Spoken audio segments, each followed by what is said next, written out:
পুলিশদের ঘৃণা করবে সাধারণ মানুষ, বিবেক সম্পন্ন বুদ্ধিজীবীরাও। আপনারা সবাই ভুলে যাবেন AK-47 মতো মারাত্মক অস্ত্র পাওয়া গিয়েছিল আসামিদের কাছে। যদি জনগণের কাছে ধরা পড়ে ওই আসামিরা গণপিটুনিতে মারা যেত, আপনারাই বলতেন ভালো হয়েছে, পুলিশের কাছে গেলে ছাড়া পেয়ে যেত। একটা কথা মনে রাখবেন, পুলিশ কখনো আসামি ছাড়ে না। আসামি ছাড়ার অধিকার শুধুমাত্র বিচার বিভাগের। বলুন তো, AK-47 মতো রাইফেল কেন এদেশে আসবে, যা শুধু যুদ্ধক্ষেত্রে ব্যবহৃত হবে?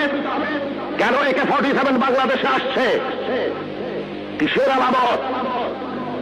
9 শুটার বন্দুক কেন টিসিবির মাধ্যমে হাজার হাজার বন্দুক সাধারণ মানুষের হাতে তুলে দেওয়া হচ্ছে? কেন? কে জবাব দেবে? এই 9 শুটার বন্দুক দিয়ে কি হচ্ছে? হচ্ছে চাঁদাবাজি, হচ্ছে খুন, হচ্ছে সন্ত্রাস। কে বন্ধ করবে এই সন্ত্রাস? কে জবাব দেবে?